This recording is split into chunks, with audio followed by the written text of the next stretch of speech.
भारतीय न्यूज़ 24/7 में आप सभी श्रोताओं को नमस्कार। मैं आपके साथ दिलीप पांडे। सारण शिक्षक निर्वाचन क्षेत्र से प्रशांत किशोर के जन स्वराज अभियान के समर्पित उम्मीदवार आफाक अहमद को शानदार जीत हुई।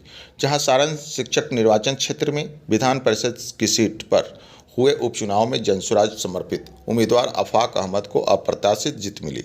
प्रशांत किशोर के जन स्वराज अभियान के साथ शुरुआती दिनों से ही जुड़े आफाक अहमद जो आज इस उपचुनाव में अपनी जीत हासिल की, जहां पर उनको कुल मत 3055 मत मिले। जहां केदार पांडे के निर्धन के बाद यह सीट खाली हुई थी, जहां पर उपचुनाव हो रहा था।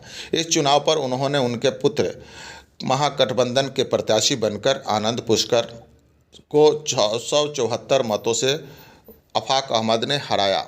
जहां पर आफाक अहमद पश्चिमी चंपारण के बेतिया शहर के रहने वाले हैं। वे जिले के आमन उर्दू हाई स्कूल में 35 वर्षों तक उन्होंने सेवा देने के बाद उन्होंने VRS लेकर सेवानिवृत्त हुए थे। सामाजिक और राजनीतिक जीवन में सक्रिय रहने वाले आफाक अहमद ने बिहार में प्रशांत किशोर द्वारा शुरू किए गए जन स्वराज अभियान में वह शुरुआती दिन से ही अपना कंधा लगाया और प्रशांत किशोर की सोच और विजन के साथ कदम से कदम मिलाकर चल रहे थे। आफाक अहमद की इस जीत पर जन स्वराज अभियान में खुशी की लहर देख रही है। दूसरी ओर राजनीतिक दलों के लिए आफाक अहमद की जीत एक झटके की समान है। बिहार की राजनीतिक में प्रशांत किशोर की एंट्री पर कई तरह से सवाल पूछे जा रहे हैं।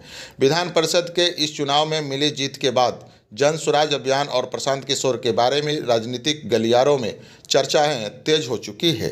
आपको बता दें कि प्रशांत किशोर की जन स्वराज पदयात्रा पश्चिमी चंपारण जिले से 2 अक्टूबर को भितिहारवा गांव गांधी आश्रम से हुई थी।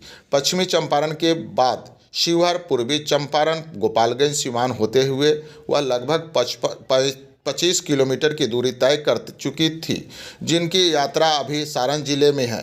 सारण के बाद 9 अप्रैल को उनकी पद यात्रा वैशाली जिले में प्रवेश कर जाएगी। जहां पर जन स्वराज के इस अभियान में कंधा लगाए आफाक अहमद आज उपचुनाव जीत चुके हैं। जहां पर आज जन स्वराज में काफ़ी खुशी की लहर है। इससे साफ साफ जाहिर होता है कि किसी भी दल और किसी भी पार्टी को भी नहीं मत देना है।